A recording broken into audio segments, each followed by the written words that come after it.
इस वीडियो और एडवोकेट सुबोध गुप्ता के चैनल का उद्देश्य समाज में कानून की जागृति पैदा करना है। यह वीडियो ना तो कोई विज्ञापन है और न ही प्रत्यक्ष या अप्रत्यक्ष रूप से कोई आमंत्रण। वीडियो में कही गई बात कानूनी सलाह नहीं है और न ही एडवोकेट सुबोध गुप्ता इसकी पूर्ण सत्यता और प्रामाणिकता का दावा करते हैं। यह वीडियो अगर शिक्षाप्रद लगे तो लाइक, सब्सक्राइब और शेयर करना मत भूलें। जय हिंद। दोस्तों, एक सज्जन मेरे पास आए। उन्होंने कहा कि सुबोध जी, मैंने अपनी प्रॉपर्टी को 50 लाख रुपए में बेचने का सौदा किया था,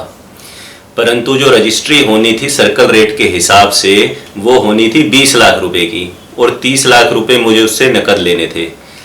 तो मेरे से प्रॉपर्टी डीलर ने और उस खरीदार ने एग्रीमेंट साइन करवा लिया 20 लाख का, ये कहकर कि एग्रीमेंट तो 20 लाख का ही बनेगा, 50 लाख का नहीं बन सकता क्योंकि 20 लाख की ही रजिस्ट्री होगी। और उसने मुझे कुछ पैसे तो नकद दे दिए, बाकी के पैसे वो मुझे दे नहीं रहा है। और उल्टा जब मैं पैसे मांग रहा हूं तो उसने मेरे ऊपर कोर्ट में स्पेसिफिक परफॉर्मेंस का केस कर दिया है कि कोर्ट के माध्यम से इस एग्रीमेंट को लागू करवाने का केस कर दिया है कि ये सौदा 20 लाख में हुआ था और ये व्यक्ति को हम 20 लाख रुपए देने के लिए तैयार हैं या दे चुके हैं, पर ये रजिस्ट्री हमारे नाम पे नहीं करवा रहा है। और इसके विपरीत भी होता है, जहां पे कि खरीदार आके ये कहते हैं कि हमने जो पैसा नकद का देना था वो सेलर को दे दिया है, परंतु पूरा पैसा नकद लेने के बावजूद वो अब प्रॉपर्टी की रजिस्ट्री कराने में आनाकानी कर रहा है। तो ऐसी स्थिति में क्या हम कोर्ट में जा सकते हैं? क्या हम कोर्ट में कह सकते हैं कि हमने इसे इतने लाख रुपए नकद दे दिए थे, ये हमारे नाम पे रजिस्ट्री नहीं करवा रहा है? देखिए, समस्या चाहे खरीदार की तरफ से हो चाहे बेचने वाले की तरफ से हो, जब भी कैश कंपोनेंट इन्वॉल्व होगा प्रॉपर्टी की डील में, प्रॉपर्टी की ट्रांजैक्शन में, तो उससे रिलेटेड कुछ रिस्क रहेंगे ही रहेंगे। कैश में प्रॉपर्टी खरीदना, 1 रुपया भी कैश देके प्रॉपर्टी खरीदना इनकम टैक्स के प्रावधानों के हिसाब से अनलॉफुल है। अब इनकम टैक्स का जो पर्पस है एक्ट का, वो तो सिर्फ इतना ही है कि भाई आपका जो भी टैक्स बनता है वो आप सरकार को दें, आपके पास कोई काला धन ना हो, ब्लैक मनी की ट्रांजैक्शंस ना हो और सब ईमानदारी से अपना अपना टैक्स भरे। पर यह भी एक ज़मीनी हकीकत है कि जो रियल एस्टेट सेक्टर है वो उसमें कैश ट्रांजैक्शन बहुत ही कॉमन प्रचलित है और पूरे भारत में प्रचलित है। उसका एक कारण सर्कल रेट का और जो मार्केट वैल्यू है प्रॉपर्टी की उसका डिफरेंस भी है। यानी जिस रेट पे रजिस्ट्री होती है तहसील में, जब आप रजिस्ट्री कराने जाते हैं तो प्रॉपर्टी तो होगी 1 करोड़ की, रजिस्ट्री होगी फॉर एग्जांपल 20 लाख रुपए की, तो लोग स्टैंप ड्यूटी कम पे करने के चक्कर में भी वाइट का जो एग्रीमेंट है, जिसे हम वाइट का एग्रीमेंट या पक्का एग्रीमेंट कहते हैं, वो कम का बनाते हैं और बाकी डीलिंग कैश में करते हैं। इस वीडियो में मैं आपको ये सलाह नहीं दे रहा हूं कि आपको कैश में प्रॉपर्टी ट्रांजैक्शन कैसे करनी चाहिए। मेरा प्रथम और एक एडवोकेट होने के नाते मेरा दायित्व है मैं आपको ये बताऊं कि आपको हमेशा कानून का पालन करना चाहिए और कानून के विरुद्ध कोई भी कार्य आपको नहीं करना चाहिए, उससे आप भारी मुसीबत में पड़ सकते हो। मैं सिर्फ इस वीडियो के माध्यम से आपको ये बता रहा हूं कि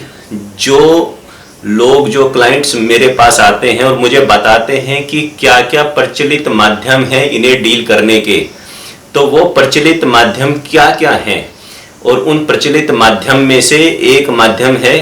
कच्चा एग्रीमेंट और पक्का एग्रीमेंट, 2 अलग अलग तरह के एग्रीमेंट बनाना। तो समझने की कोशिश करते हैं कि कच्चा एग्रीमेंट वर्ड का क्या मतलब है। मान लीजिए कि सौदा असली में हुआ 50 लाख रुपए का और प्रॉपर्टी की जो रजिस्ट्री होनी है वो 20 लाख रुपए पे होनी है। तो जो पक्के के पैसे हैं यानी वाइट के पैसे हैं, यानी कि जो बैंक ट्रांजैक्शन से जाएंगे, चेक से, आरटीजीएस से या बैंक लोन के माध्यम से जाएंगे सेलर के पास, वो 20 लाख रुपए हैं, परंतु असली में प्रॉपर्टी 50 लाख रुपए की है। 30 लाख रुपए ये तय हुआ है कि नकद दिए जाएंगे बायर द्वारा सेलर को। तो शुरू में क्या करते हैं, 50 लाख रुपए का ही पूरा एक एग्रीमेंट, जैसे कोई एग्रीमेंट बनता है सेल परचेज का, यूं का यूं पूरा का पूरा तमाम शर्तों के साथ एक एग्रीमेंट बना लिया जाता है। उसमें सब कुछ लिखा होता है, प्रॉपर्टी का डिटेल भी, विवरण भी, खरीदने वाला भी, बेचने वाला भी, कितना बयाना दिया है, बाकी के पैसे कितनी तारीख तक देंगे, रजिस्ट्री नहीं हुई उतनी तारीख तक तो क्या होगा, जो कुछ भी लिखना है, गवाहों के साइन, सब कुछ जैसे कोई एक normal agreement to sell purchase होता है वैसे ही कच्चा एग्रीमेंट भी प्रिपेयर कर दिया जाता है। अंतर सिर्फ ये है कच्चे एग्रीमेंट और पक्के एग्रीमेंट में कि कच्चे एग्रीमेंट को रजिस्टर्ड नहीं करवाया जाता रजिस्ट्रार ऑफिस में जाके, कच्चे एग्रीमेंट को कई बार नोटराइज भी नहीं करवाते, कच्चे एग्रीमेंट को कई बार स्टैम्प पेपर पे बना लेते हैं परंतु कई बार स्टैम्प पेपर पे भी नहीं बनाते, सादे कागज पे बना लेते हैं। उस पे बायर सेलर दोनों के साइन हो जाते हैं, गवाह के तौर पे प्रॉपर्टी डीलर के या कोई भी प्रभावशाली व्यक्ति जो दोनों को जानता हो, जिसकी बात दोनों मानते हो कि हाँ भाई ये कैश लेन देन इतने लाख रुपए का हो रहा है और इसके अंदर लिखा हुआ है, उसके साइन करवा लिए जाते हैं गवाह के तौर पे। तो कच्चे एग्रीमेंट के अंदर सौदा यही लिखा जाएगा कि ये प्रॉपर्टी 50 लाख की थी जिसमें से 30 लाख रुपए नकद देना तय हुआ है, 20 लाख चेक के माध्यम से दिए जाएंगे, 30 लाख में से आज 5 लाख रुपए दे दिए हैं, 10 लाख इतनी तारीख को देंगे, बाकी 15 इतनी तारीख को देंगे। तो सारी शर्तें जो मौखिक रूप से तय हुई हैं वो लिखित रूप में लिख दी जाती हैं। फिर उसकी जो ओरिजिनल कॉपी है कच्चे एग्रीमेंट की, वो अमूमन आमतौर पे जिसने पैसे दिए हैं, पैसे किसने दिए, खरीदार ने दिए हैं, तो खरीदार अपने पास ओरिजिनल रख लेता है और कई बार फोटो कॉपी देते हैं सेलर को और कई बार नहीं भी देते हैं, अदरवाइज दे देते हैं। तो फोटो कॉपी सेलर के पास होती है, ओरिजिनल बायर के पास होती है। जब वो कैश लेन देन पूरा हो जाता है 30 लाख रुपए का, उसके पास पहुंच जाते हैं, उस एग्रीमेंट पे लिखवाते रहते हैं कि आज इतनी तारीख को इतने लाख और प्राप्त किए, फिर साइन करवा लेते हैं सेलर के और फिर गवाहों के साइन डेट डाल के उस पर करवाते जाते हैं, या अलग से कोई रसीद उससे ले लेते हैं। आमतौर पे उसी एग्रीमेंट पे लिखते जाते हैं कि ऐसे ऐसे पैसे उसको दे दिए। जब वो नकद का पोर्शन खत्म हो जाता है, नकद कंपोनेंट 30 लाख रुपए खरीदार बायर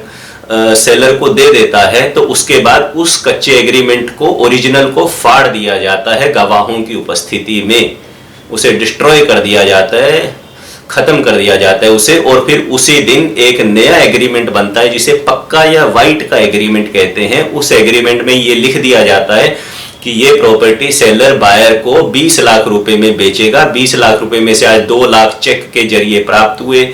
और बाकी 18 लाख ऐसे ऐसे इतनी तारीख तक मिलेंगे। बाकी जैसे एग्रीमेंट बनता है फिर पक्का एग्रीमेंट वैसे बन जाता है। कैश कंपोनेंट की उसमें कोई जिक्र नहीं होता, 30 लाख पहले मिल चुके हैं उसका भी कोई जिक्र नहीं होता। पक्का एग्रीमेंट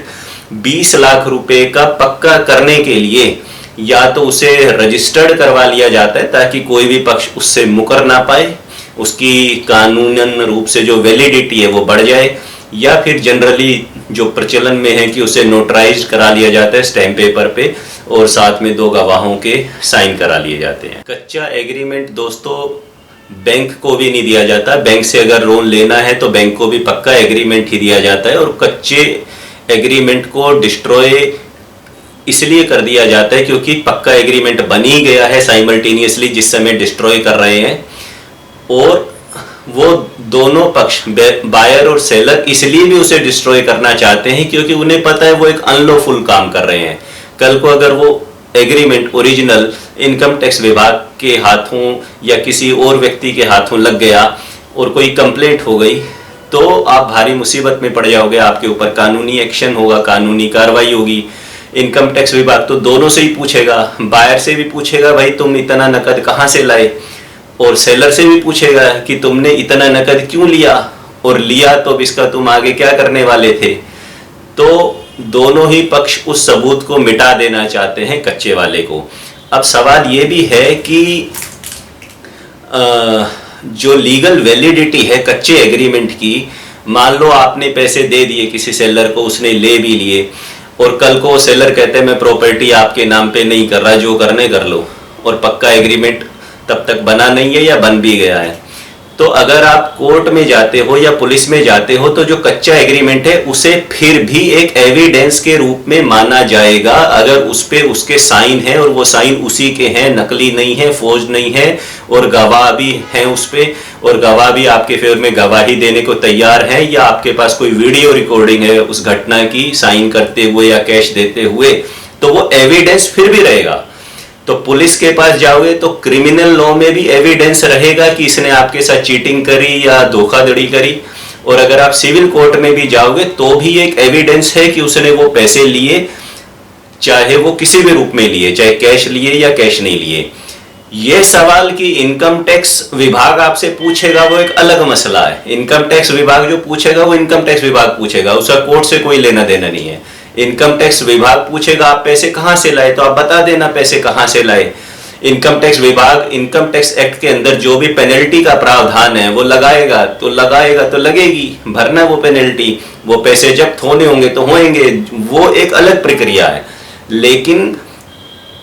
कोर्ट उसको एविडेंस के रूप में मानेगी अगर वो एविडेंस सही है, उस पे साइन है, पुलिस भी उसको एविडेंस के रूप में मानेगी। कच्चे और पक्के एग्रीमेंट के चक्कर में ना पड़कर एक दूसरा प्रचलित माध्यम ये है जो मैं देखता हूं कि कोई एग्रीमेंट बनाया ही नहीं जाता, ना कच्चा ना पक्का, सीधा सौदा तय हो जाता है कि ये प्रॉपर्टी इतने में खरीदनी है, इतने रुपए वाइट के होंगे, इतने रुपए कैश होंगे, इतने पक्के में होंगे। रजिस्ट्री वाले दिन ही जो पैसे चेक से देने होते हैं उसका डिमांड ड्राफ्ट दे दिया जाता है या ऑनलाइन ट्रांसफर कर दिया जाता है हाथों हाथ, और जो कैश देना होता है वो तुरंत ही कैश गिन के दे दिया जाता है और तुरंत ही हाथों हाथ रजिस्ट्री हो जाती है। तो तीनों काम साइमल्टेनियसली हो जाते हैं, उसमें कच्चे एग्रीमेंट और पक्के एग्रीमेंट का चक्कर ही नहीं होता। तो अंत में दोस्तों इस वीडियो के मैं फिर से आपको ये कह रहा हूँ कि कैश ट्रांजैक्शन करना ना केवल गैरकानूनी है, मैं ऐसी सलाह बिल्कुल नहीं देता, ना ही मैं इसे प्रमोट करता हूँ, परंतु ये कुछ ग्राउंड रियलिटीज़ हैं जो कि मौजूद हैं हमारे समाज में। उसके कई पहलू हैं, कई कारण हैं, और कैश लेन देन में दोनों को ही बहुत रिस्क है, बायर को भी बहुत रिस्क है, सेलर को भी बहुत रिस्क है। दोनों में से किसी की मृत्यु हो गई ट्रांजैक्शन के दौरान रजिस्ट्री होने से पहले तो भी आपकी पूरी ट्रांजैक्शन खटाई में पड़ सकती है, उन पैसों पे इनकम टैक्स की रेड पड़ सकती है, वो पैसे जब्त हो सकते हैं, चोरी हो सकते हैं, घर में आग लग सकती है, भूकंप में बिल्डिंग गिर सकती है, और बहुत सारी नेगेटिव बातें हैं मेरे पास कहने के लिए। इसलिए कानून का पालन करिए और सावधान रहिए।